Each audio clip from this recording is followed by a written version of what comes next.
Magandang araw mga bata. Ang pag-aaralan natin ay tungkol sa paraan ng pagpapanatili ng kaayusan at kalinisan sa tahanan. Kayo ba mga bata, marunong na kayong maglinis ng inyong tahanan? Pagkatapos ng aralin na ito, ikaw ay inaasahang, una, nakatatalakay ng mga kagamitan at consumable sa paglilinis ng tahanan. Pangalawa, naiisa-isa ang mga kagamitan, kasangkapan, at consumable sa paglilinis ng tahanan. Pangatlo, nakapagsasagawa ng mga pamamaraan sa pagliligpit ng mga kagamitan at consumable ng may pag-iingat ayon sa description at pamantayan ng mga manggagawa sa industriya. Mga layuning pampagkatuto. Una, natutukoy ang mga kagamitan at consumable sa paglilinis ng tahanan. Pangalawa, naipaliliwanag ang mga pamamaraan ng pagliligpit ng mga kagamitan at consumable ng may pag-iingat at pangatlo, naisasagawa ang mga hakbang sa paglilinis ng tahanan at iba pang bahagi nito ng may pag-iingat. Mga bata, ano ang ipinapakita sa larawan?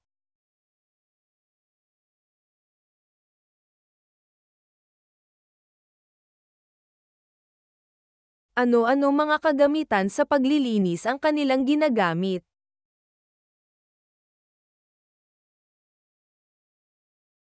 Hanapin ang mga pangunahing kagamitan at consumable na ginagamit sa paglilinis ng tahanan.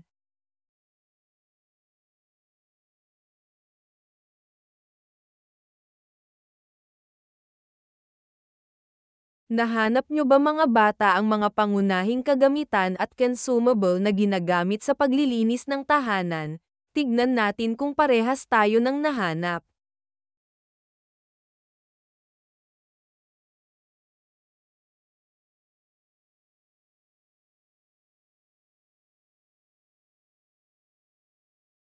Isa sa tungkulin ng mga mag-aaral na tulad mo ang pagtulong sa gawaing bahay.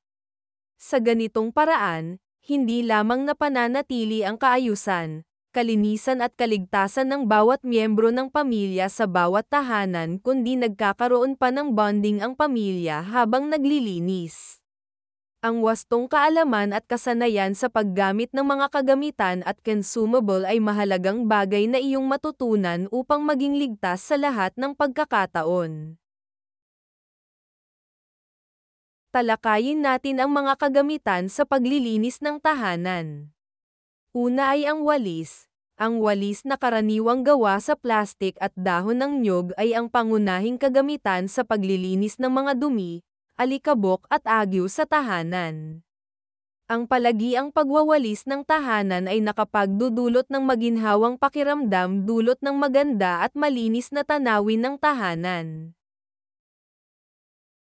Narito ang mga gabay sa maingat na paggamit ng walis. Una, matapos gamitin ang walis maaaring ihampas ito sa pader o matigas na bagay sa labas ng tahanan upang maalis ang mga naiwang alikabok, hibla ng buhok at dumi sa pagitan ng mga hibla. Pangalawa, minsan sa isang linggo maaari itong banlawan upang maalis ang mga hindi nakikitang mikrobyo at nang hindi ito maging sanhi ng pagkalat sa iba pang bahagi ng tahanan. Pangatlo, magtalaga ng bukod na walis na para sa loob ng tahanan, para sa labas, at iba pang bahagi ng bahay upang maiwasan ang kontaminasyon ng mga dumi sa iba't ibang bahagi ng tahanan. Pangalawang kagamitang panglinis ay ang feather duster. Ang feather duster ay mabisang kagamitan sa paglilinis at pagkuha ng alikabok sa iba't ibang bahagi ng tahanan tulad ng mga figurin at iba pang display, dekorasyon at larawan.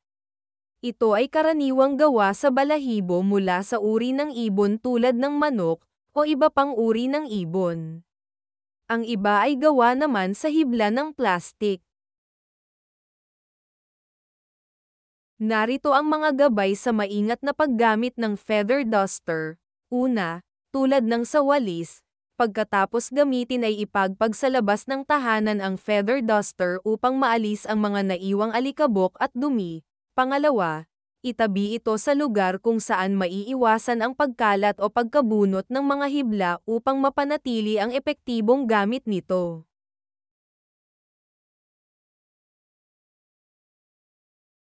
Pangatlo, minsan sa isang linggo ay basain o labhan ito upang maalis ang mikrobyo at maiwasan ang pagkakaroon ng hindi kanais-nais na amoy bunga ng mikrobyo. At panghuli, siguraduhing tuyo ito bago muling gamitin. Kung hindi mabasa o malalabhan, maaari itong panasan ng malambot na tela o basahan upang mabawasan ang nakakabit na alikabok sa mga balahibo nito. Dustpan o pandakot. Ang dustpan o pandakot ay mahalaga upang matipon ang kalat, dumi, at alikabok mula sa paglilinis ng tahanan. Sa tulong ng kagamitang ito, naiwasan ang pagkalat at paglipat ng dumi sa iba pang bahagi ng bahay. Ang dustpan ay maaaring gawa sa metal o plastic, ay malaking tulong sa paglilinis, sapagkat pinapadali nito ang pagtipon ng mga dumi, hibla ng buhok, at alikabok. Narito ang mga gabay sa maingat na paggamit ng dustpan o pandakot. Una, gumamit ng bukod na dustpan para sa loob at para sa labas ng tahanan at sa iba pang bahagi ng bahay ayon sa gamit nito upang maiwasan ang kontaminasyon ng mikrobyo o dumi. Pangalawa, pagkatapos gamitin, hugasan at patuyuin upang masigurong hindi ito makapagpakalat ng iba pang duming maaaring naiwan mula sa pagdakot. Panghuli, itabi o itago ito sa isang tuyo at malinis na bahagi ng tahanan upang madaling kunin kung kinakailangan. Ang mop ay karaniwang gawa sa kahoy, plastik, o metal na may tumpok ng tela sa dulo o sponge. Ito ay mahalagang gamit sa pagpunas ng mabilis sa sahig na maaaring pigain at gamitin ng mas epektibo kaysa karaniwang basahan. Ang mop ay mabisang gamit sa pagtanggal ng matitigas na dumi o alikabok sa sahig na hindi kayang tanggalin sa pagwawalis. Narito ang mga gabay sa maingat na paggamit ng mop. Una, bago at matapos gamitin ang mop siguraduhing malinis ito at walang naiwang dumi upang maiwasan ang pagkalat ng mikrobyo at amoy. Pangalawa, iwasan gumamit ng sobrang basang mop, upang hindi masira ang sahig at kumalat ang tubig sa iba pang bahagi ng sahig. Pangatlo, iwasan din ang paggamit ng maraming sabon na maaaring magpahirap sa pagbabalanlo at maging sanhi ng pagkadulas. Pang-apat, pagkatapos gamitin, siguraduhing banlawan ng mabuti, at panghuli, huwag ibabad sa tubig ang mop head nito upang hindi pamahaya ng mikrobyo at magsangsang na amoy. Pamilyar ba kayo sa bunot mga bata? Ang tradisyonal na bunot ay gawa sa baw ng niyog na pinatuyo. Ito ay karaniwang ginagamit upang pakintabin ang nilinis ng sahig sa tulong ng floor wax o chemical na pampakintab ng sahig. Nakakatulong din ang bunot sa pag-alis ng mga naiwang alikabok, hibla ng buhok at iba pang dumi sa sahig. Ito din ay nakakatulong sapagkat ang sinumang gumagamit nito ay nakakapag-ehersisyo na. Narito ang mga gabay sa maingat na paggamit ng bunot.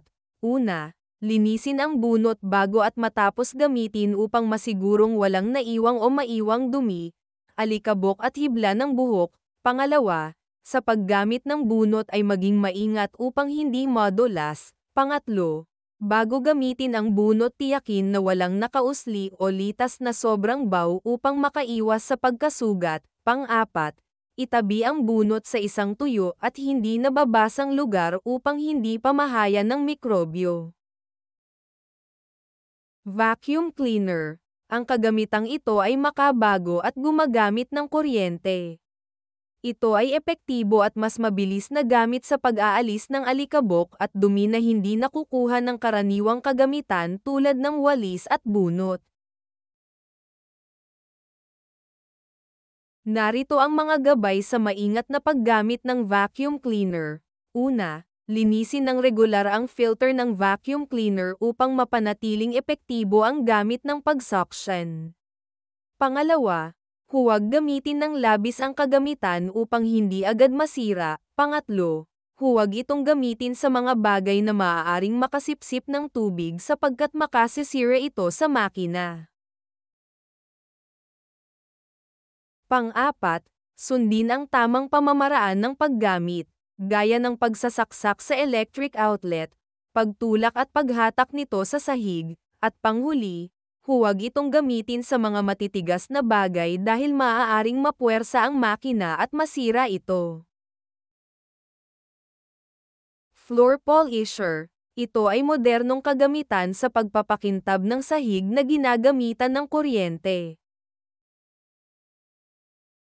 Narito ang mga gabay sa maingat na paggamit ng floor polisher. Una, basahin at sundin ang manual sa paggamit ng floor polisher bago gamitin. Pangalawa, mag-ingat sa mga buhol-buhol na wire upang maiwasan ang aksidente. Pangatlo, siguraduhing palaging tuyo ang floor polisher upang hindi masira ang aparato. At panghuli, regular na linisin at i-maintain ang gamit nito ayon sa rekomendasyon ng tagagawa. Mga consumable sa paglilinis ng tahanan. Una ay ang floor wax. Ang floor wax ay isang likido o paste na ginagamit sa pampakintab ng sahig upang protektahan ito sa labis na pagkapit ng dumi. Ito ay ginagamit at inilalagay sa sahig matapos walisan at i-mop. Ang floor wax ay mahalagang consumables na ginagamit sa sahig na karaniwang gawa sa semento at kahoy upang proteksyonan ito sa agarang pagkasira. Ito din ay nakapagdudulot ng magandang tanawin sa mata at kakaibang ginhawa sa pakiramdam sapagkat lalo nitong pinapaganda at mukhang malinis ang tahanan. Narito ang mga gabay sa maingat na paggamit ng floor wax. Halina't basahin natin.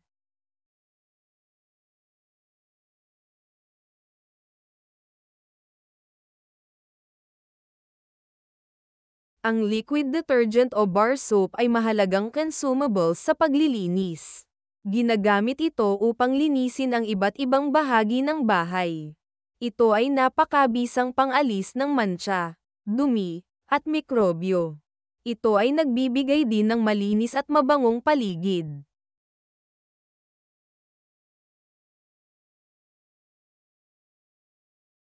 Narito ang mga gabay sa maingat na paggamit ng liquid detergent o bar soap. Basahin natin.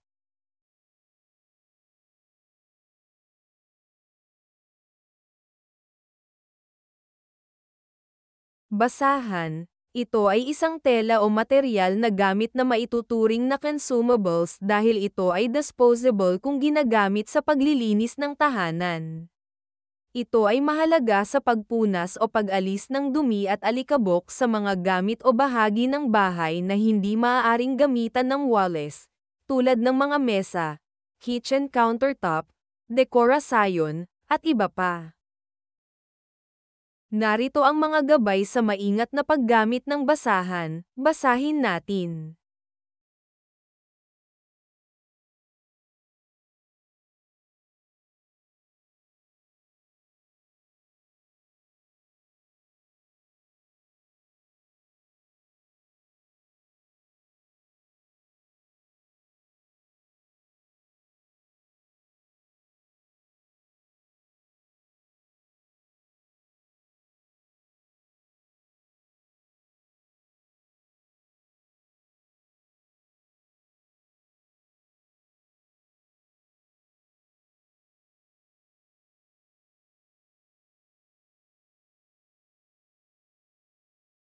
Ang guantes o disposable hand gloves ay karaniwang gawa sa plastic, latex rubber na ginagamit upang protektahan ang kamay lalo na sa mga may sensitibong balat. Ito ay mahalagang bagay sa ginagamit sa paglilinis upang proteksyonan ang kamay sa mga dumi at kemikal.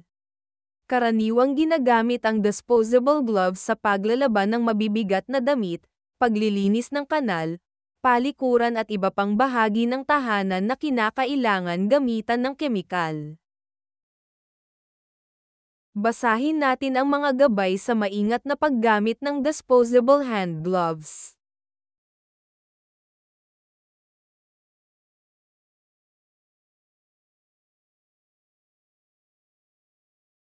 Air freshener. Ang consumable na ito ay isang produktong kemikal na ginagamit sa pag-spray sa loob ng tahanan pagkatapos maglinis upang magdulot ng mabango at preskong amoy. Karaniwang ito ay may iba't ibang scent na mapagpipilian. Nakatutulong ito sa pag-alis ng mga hindi kanais-nais na amoy na dulot ng alagang hayop sa tahanan, o amoy mula sa pagluluto at pagkain. Narito ang mga gabay sa maingat na paggamit ng air freshener.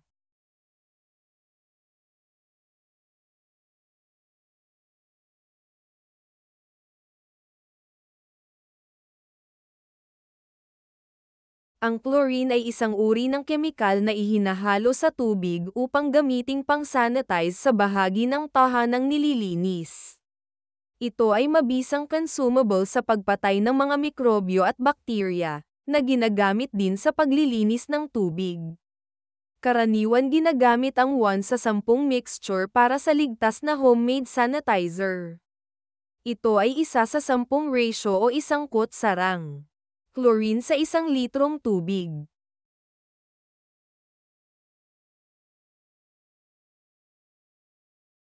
Narito ang mga gabay sa maingat na paggamit ng chlorine, basahin natin.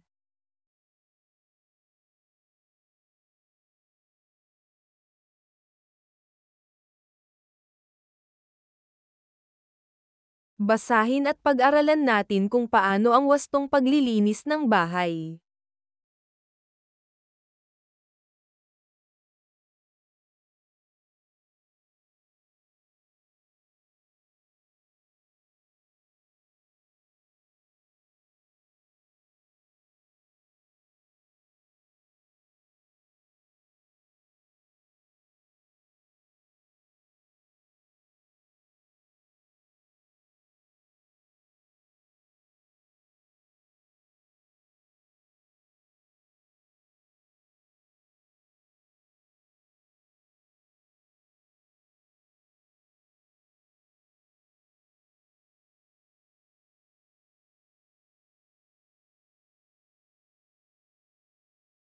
Pamamaraan sa pagliligpit ng gamit at consumable.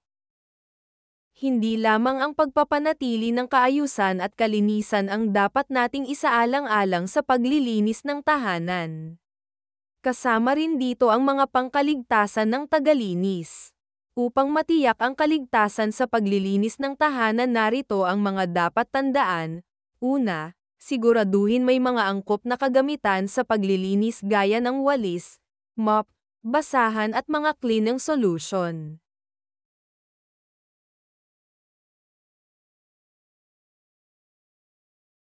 Pangalawa, kung gagamit ng mga consumable na may kemikal, dapat basahing mabuti at sundin ang mga tagubilin tungkol dito. Pangatlo, buksan ang mga bintana o gumamit ng bentilador habang naglilinis upang maiwasan ang pag-ipon ng mga fumes mula sa mga kemikal na produkto. Pang-apat, gumamit ng guwantes kung kinakailangan, lalo kung matapang ang kemikal na gagamitin. Pang-5, siguraduhing tuyo ang sahig pagkatapos maglinis upang maiwasan ang pagkadulas. Pang-6, pagbukod-bukurin ang mga basura ayon sa uri nito at itapon sa tamang tapunan o basurahan. Pang-7, panatilihing nakatago ng maayos at hindi maaabot ng mga bata o hayop ang mga produktong panlinis na may kemikal.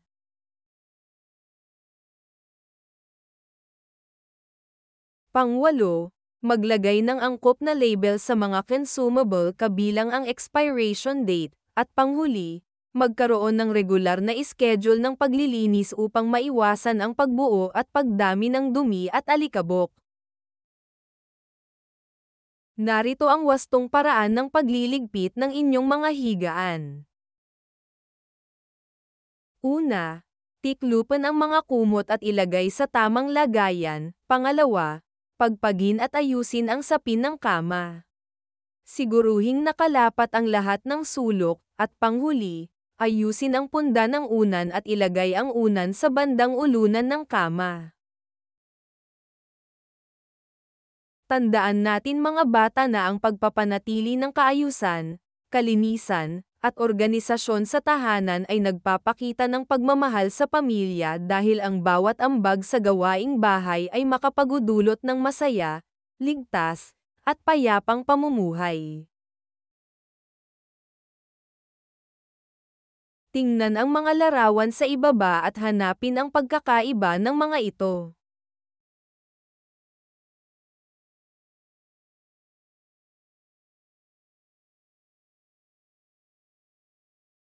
Nahanap nyo ba mga bata ang pagkakaiba nito? Kung gayon sagutan natin ang mga gabay na tanong.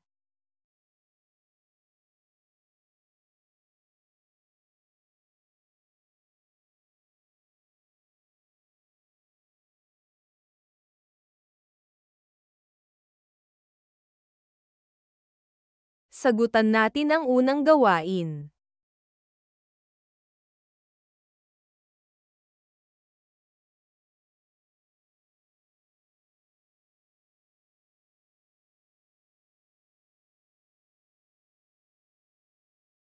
Sagutan natin ang ikalawang gawain.